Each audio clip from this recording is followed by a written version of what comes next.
lugar de encuentro para el talento venezolano, dentro y fuera de nuestro país. Continuamos por todos los medios conmigo. Otro nivel.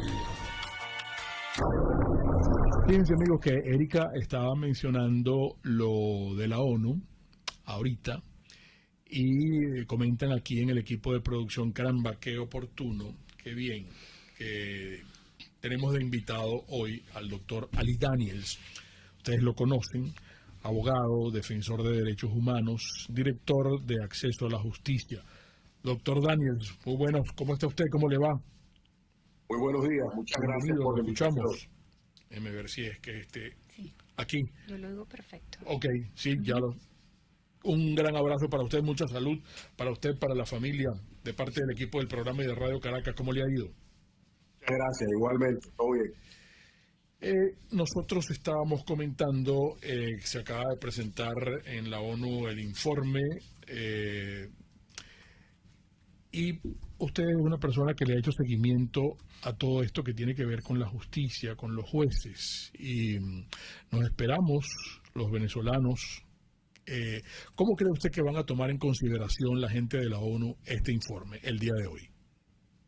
Bueno, ya el día de hoy se está llevando a cabo la discusión ante los miembros del Consejo de Derechos Humanos de Naciones Unidas en Ginebra sobre el informe. Ya, por ejemplo, países como Alemania se han pronunciado y han expresado cómo el informe pone de manifiesto una violación masiva de derechos humanos y la comisión de crímenes de lesa humanidad.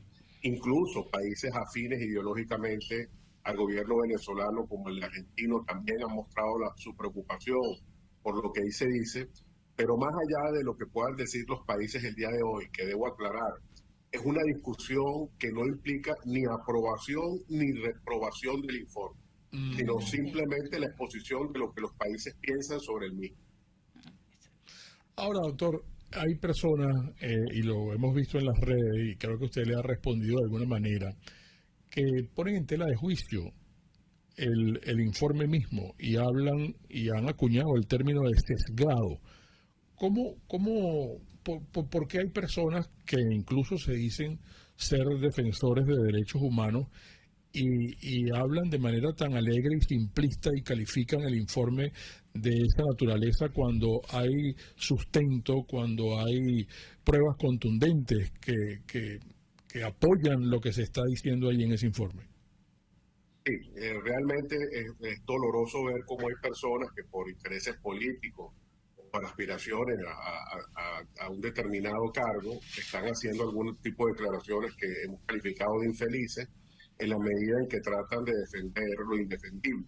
No estamos hablando aquí de delitos bagatela, estamos hablando de los peores crímenes para la colectividad internacional. En este sentido, debemos señalar que las fuentes, esto es muy importante destacarlo, las fuentes del informe no son recortes de periódicos ni tweets. Las fuentes del informe son entrevistas directas que han tenido la misión con víctimas que han dicho: a mí me han torturado, a mí me han detenido arbitrariamente, a mí me han secuestrado a un familiar y me han pedido rescate por ello, etcétera, etcétera.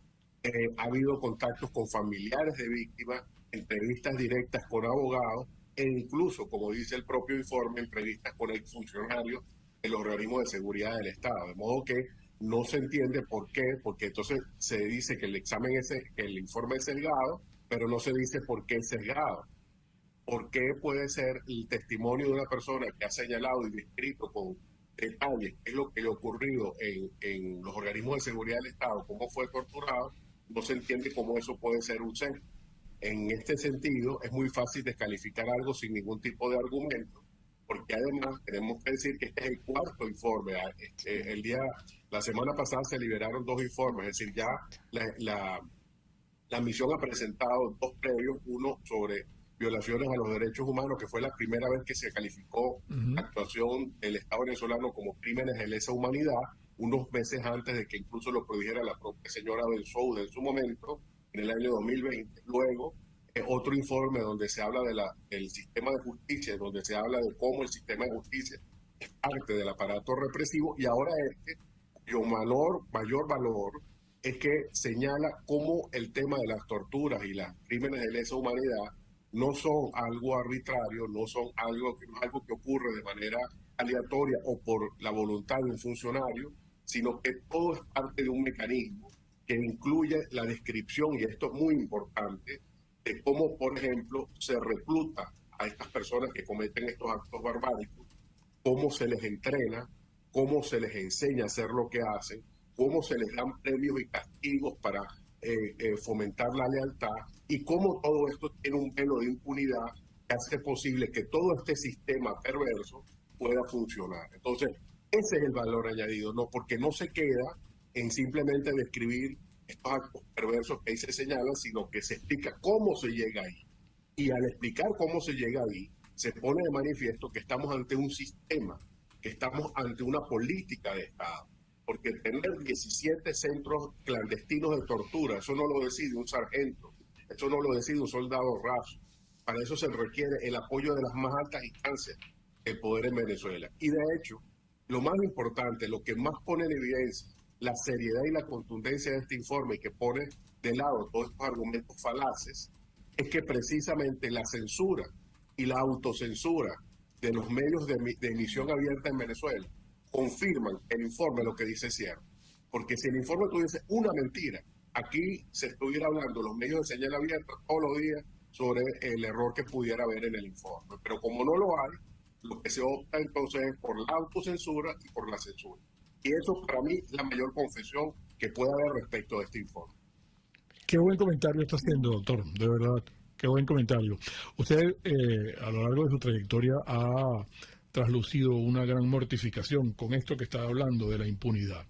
Donde hay impunidad no hay verdaderos jueces. Usted es esperanzador, usted es optimista ante el organismo como tal, que es la ONU, en caso de actuar en concordancia con lo que está plasmado en el informe. En el informe, nosotros lo comentábamos la semana pasada, aquí dice, entre otras cosas, abriendo comillas, que las pruebas recabadas durante las investigaciones permitieron sostener con motivos razonables para creer que el presidente Nicolás Maduro tenía conocimiento de las violaciones y delitos, y que en ocasiones daba órdenes al director general y de los directores de otras unidades del SEBIN, y lo mismo más o menos dice con relación al DGCIN. Entonces, el doctor Daniels confía en que esto está bien encaminado, además, allá en la sede, en el corazón del organismo. Yo creo que sí, en la medida en que no es la primera vez, ya hay precedentes donde misiones de determinación de hechos han colaborado con la justicia internacional. Es decir, yo entiendo que muchos de los que nos escuchan podrían ser susceptibles a decir, bueno, otro informe de Naciones Unidas, otro informe que dice las atrocidades que se cometen aquí, y de ahí no pasa. Pero hay precedentes donde, en el caso particular de Myanmar, donde como sabemos ahí se ha señalado la existencia de la comisión de un genocidio, donde gracias a que el Consejo de Derechos Humanos nombró una misión de determinación de hechos, estableció la responsabilidad de las cadenas de mando, estableció toda una lista de responsables de este genocidio, luego la señora Bensouda abrió, luego del informe que presentara esta misión de determinación de hechos para Myanmar, un examen preliminar, y actualmente ese caso se encuentra en etapa de investigación. Es decir, en la misma etapa en la que se encuentra el caso venezolano. Todo que nosotros esperamos que todos estos informes se hagan del conocimiento formal y oficial a la Fiscalía de la Corte Penal, y esto, por supuesto, pueda servir de insumo para un juicio. No digo nada sobre Venezuela en el sentido de los tribunales de aquí, porque ya sabemos que en Venezuela no hay una justicia ni imparcial ni independiente, y nadie va a actuar aquí. Y un ejemplo lo tenemos, mira, muy sencillo. Lo tenemos en el caso de que en el primer informe se dijo con las coordenadas de Google Maps, señores, aquí, en este sitio, hay un centro de detención arbitrario y de tortura. Al día de hoy, nunca se ha hecho nada por parte ni del Poder Judicial ni del Ministerio Público para investigar, a pesar de que les están diciendo, en este sitio, en La Mariposa, hay un centro de tortura. Esta es la mayor prueba de que en Venezuela no se investigan las denuncias que hay sobre crímenes de lesa humanidad.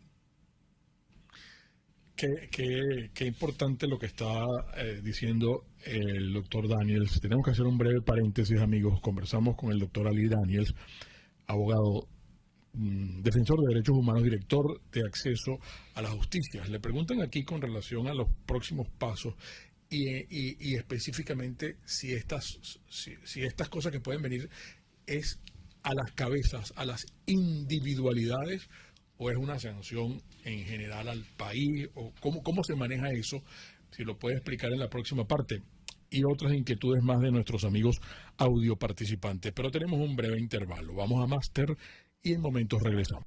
Espacio para formar la nueva opinión pública venezolana por todos los medios. Conmigo. Stasi Motors, amigos, les vengo contando históricamente de toda la vida ustedes lo han asociado a ser el concesionario y taller Honda de Venezuela. Pues se amplía este espectro de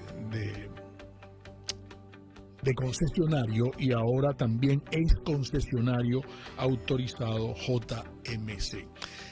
Esta es una alianza importante. Estos son vehículos, carros que tienen una historia de más de 80 años con asociaciones de Mitsubishi y Ford. Son motores importantes. Por eso es que yo quiero que ustedes llamen y conversen con mis amigos de Stasi Motors para que les expliquen mucho más de este nuevo avance que hay con relación a Stasi Motors, y por eso estoy dando los números telefónicos.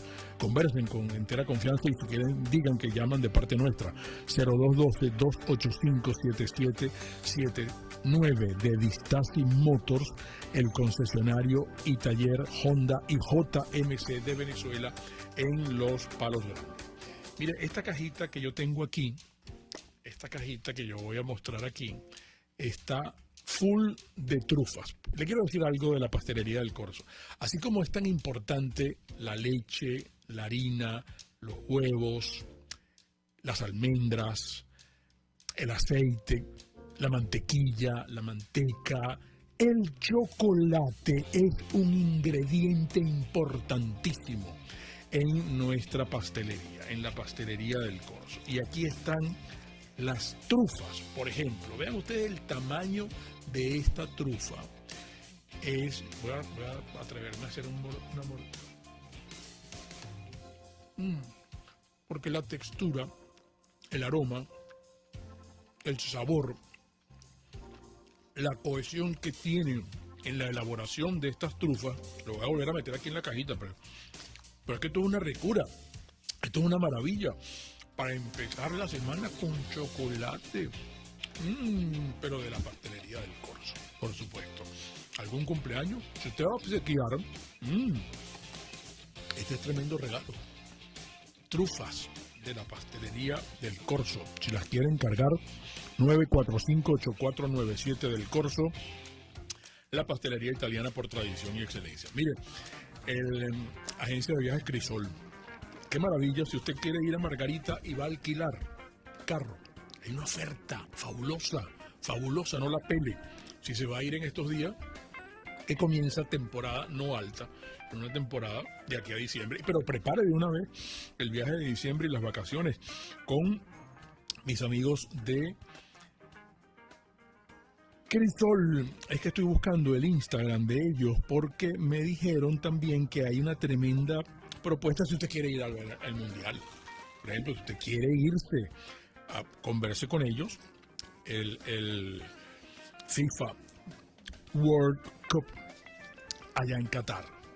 Ellos tienen, si usted, por ejemplo, quiere ir solamente a, ¿cómo se llama? Los octavos de final, los cuartos de final. Converse con ellos porque tienen unos planes exclusivos, fabulosos y propios planes de financiamiento. Puede hablar por teléfono con ellos o seguirlos en el Instagram y preguntarles lo que quieran.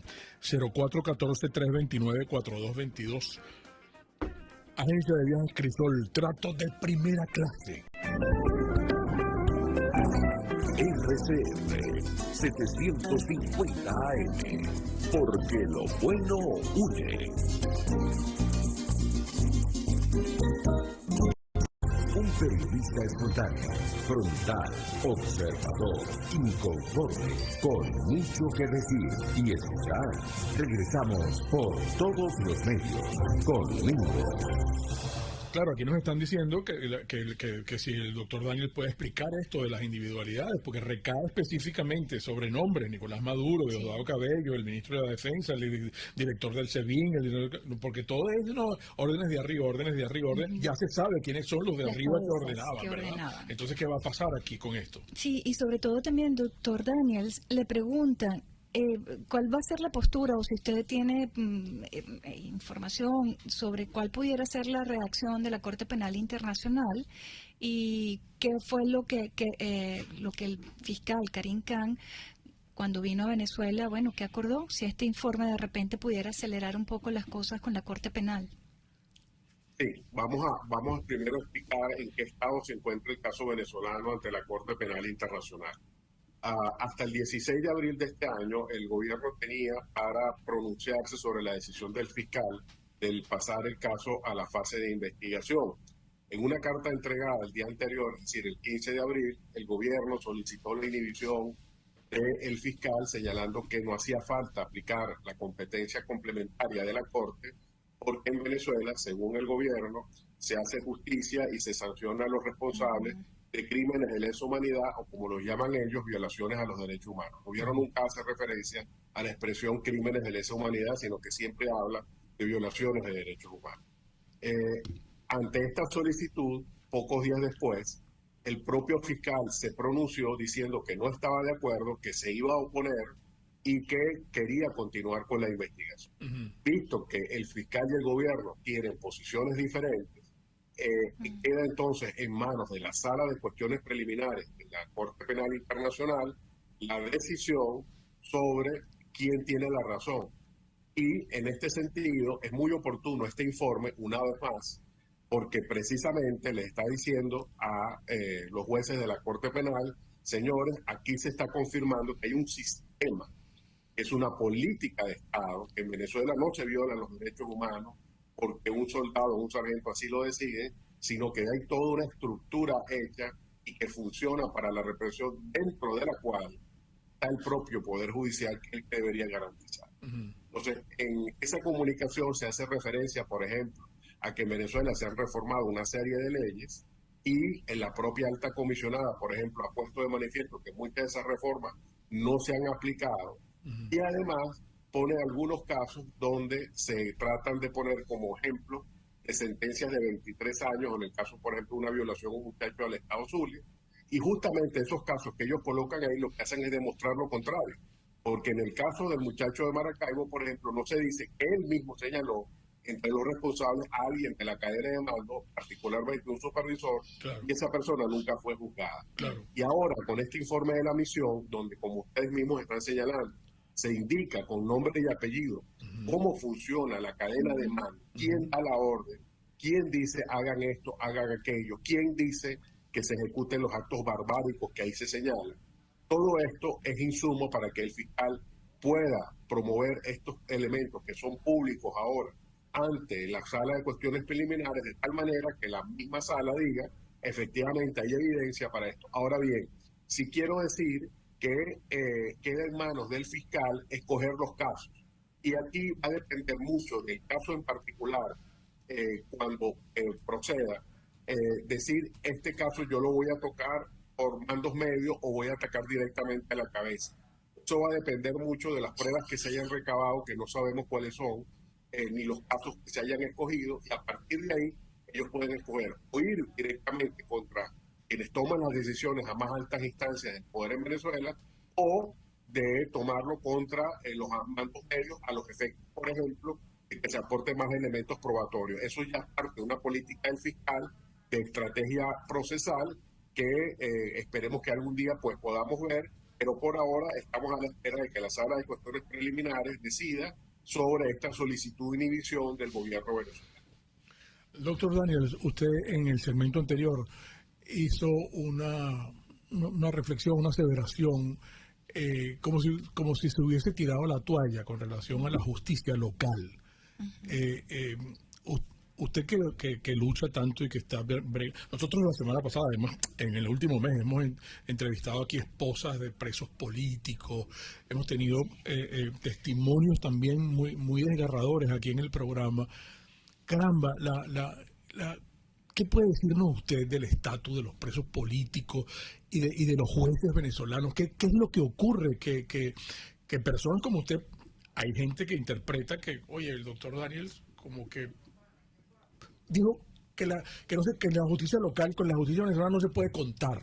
Entonces, wow, qué grave, ¿no? ¿Y qué podemos hacer entonces? Con la justicia venezolana. Justamente lo que podemos hacer es hacer lo que se está haciendo, es decir, denunciando ante las instancias internacionales lo que está ocurriendo, señalar por qué en Venezuela no hay justicia, y ojo, no hay que ir, ni siquiera hay que tratar los temas de los crímenes de lesa humanidad. Hablemos de la UNAPRE, un caso tan sencillo como el de la UNAPRE, claro, ¿no? Donde se le han cercenado, se le han violado los derechos laborales a millones de funcionarios públicos, y la mejor respuesta del Poder Judicial es decir que esa violación es originada por un acto inexistente, ¿no? Cuando al final, si se tratase de un Poder Judicial independiente y parcial, bueno, me da igual si es inexistente o no.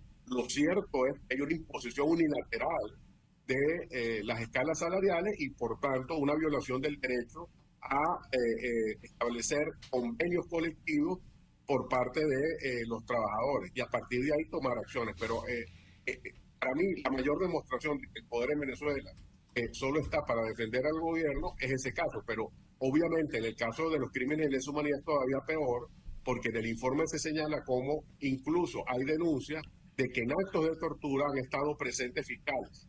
Ya no es un tema solamente de funcionarios de los grupos de seguridad del Estado, sino incluso de miembros del Poder Judicial y del Poder Ciudadano que participan en estas atrocidades. Y si ante un juez se dice, señor juez, a mí me han torturado, y el juez no hace nada, ¿qué más puede esperarse de un Poder Judicial? Que, por ejemplo, hay 2 casos desde el segundo informe donde ha habido habeas corpus de personas que están desaparecidas y que al día de hoy hay una de ellas que sigue desaparecida, y la respuesta del tribunal, ¿sabe cuál fue? Se me extravió el habeas corpus, ¿lo puedes volver a interponer? Este es un Poder Judicial que defiende los derechos humanos de las personas. Por esa realidad es por la cual se está callando o tratando de acallar este informe, y yo les pido que vayan a mi timeline, a quienes nos escuchen, no crean lo que yo digo, léanse el informe. Este informe algún día será objeto de estudio en las universidades venezolanas, para que eso nunca más vuelva a ocurrir. Sí, tú me decías algo de las víctimas. Sí, no, un poco escuchándolo, doctor Daniel, pero durante todo este tiempo, las víctimas, el papel de las víctimas, algún día se les puede resarcir de tanta impunidad. Qué horror, porque es que la gente siente que se burla, y esta gente y es que no solamente hace lo que le da la gana, pues. Es que no solamente es la víctima, son los familiares que también de una manera u otra terminan afectados o perseguidos. Es muy importante lo que están diciendo, porque en el informe se habla de algo que llaman el silencio psicológico, que es cómo controlar a la víctima, callarla y quebrar su voluntad. Entre los elementos del silencio psicológico está el aislarlo y el hacerle ver que ella está solo en el mundo a merced de sus torturadores. Caramba. Entonces, en este sentido, el simple hecho que exista este informe diciendo la verdad, ya para las víctimas es un acto de justicia, porque justamente contradice lo que le dijeron en esos momentos. Nadie te va a escuchar, nadie va a saber lo que te está ocurriendo, no eres nadie y estás a mi merced. Entonces, en este sentido, el informe es ya algo que reivindica años de denuncias de familiares, de víctimas, de abogados, de representantes de ONG, que están diciendo, señores, aquí están ocurriendo cosas sumamente graves. Y por eso es tan importante que este informe lo lean todos los que puedan leerlo, porque en la medida en que haya más lectores, hay una reivindicación a esta solicitud de justicia que esperamos algún día, aunque yo entiendo que hay mucha impaciencia, pero entendamos que las instancias internacionales, la Corte Penal, es un órgano que trabaja con tiempos que realmente son muy largos, y esta es una carrera, digamos, de largo aliento, pero que hay que mantenerla. Hay que mantenerla porque como ciudadanos venezolanos es una obligación moral mantener la bandera de la reivindicación, porque los responsables de los crímenes de lesa humanidad algún día respondan ante la justicia. Este sistema de tortura, doctor Daniel, han sido preparados estas personas de manera exquisita, entrenadas para poder cometer estos actos deshumanos completamente. Sí, de hecho, eso es una de las cosas más tristes, sobre todo para quienes creemos digamos, en la bondad innata del ser humano, leer, por ejemplo, cómo son los métodos que se utilizan para reclutar a estas personas, cómo son los métodos que se utilizan para que ellos normalicen este tipo de situaciones. Por ejemplo, es normal que los órganos de seguridad del Estado los turnos sean 24 por 24 o 48 por 48, es decir, 1 o 2 días de trabajo contra 1 o 2 días digamos, de vacaciones o de no trabajo. En estos casos se habla de turnos de 4 días y eso no es accidental. Del mismo modo, ¿por qué? Porque se quiere normalizar en esos 4 días lo que las personas vean sean parte de su cotidianidad. Y por otro lado, no puedo dejar de obviar el hecho de que se menciona la existencia de un memorándum de entendimiento entre el gobierno cubano y para la capacitación, el venezolano, para la capacitación, entre comillas, Claro. del personal venezolano a los objetos de interrogar detenidos. Para nosotros, estas denuncias de crímenes de lesa humanidad y ese entendimiento hay una relación directa y directamente proporcional a lo que ahí se discute y habla de la responsabilidad de otros estados sobre los crímenes de lesa humanidad en Venezuela. Sí. Doctor Daniel, se nos ha agotado el tiempo, lamentablemente. ¿Algo que quiera agregar para nuestro auditorio, para la gente que nos sigue en estos momentos? Que por favor, todos y cada uno de los que nos están escuchando, que yo sé que son miles de personas, bajen el informe, léanlo y esparzan la verdad de lo que ahí se dice y luchemos contra la censura. Cada venezolano que lea esto es un venezolano que va a querer justicia. Eso es lo que queremos todos, que haya justicia. Muchísimas gracias al doctor Ali Daniels, amigos, abogado, defensor de derechos humanos, director de acceso a la justicia. Las interpretaciones finales de todo lo conversado hoy acá, como siempre, de ustedes. Y recuerden, el comunismo te quiebra las rodillas para que tengas que darle las gracias por las muletas. Hasta mañana. RCR presentó Por Todos los Medios, conmigo. Mis amigos, el programa de hoy estuvo patrocinado por Farmacias CVS y más. Todo lo demás. Pastelería del Corso, la pastelería italiana por tradición y excelencia. Vistasi Motors, tu concesionario Honda en Los Palos Grandes. Comercializadora Prada, todo en quesos y embutidos con la mejor relación precio-sabor. Estación de servicio Terrazas del Club Hípico, calidad y servicio de primera clase. Produzca seguridad en tu empresa de los pies a la cabeza. Viajes Crisol, trato de primera.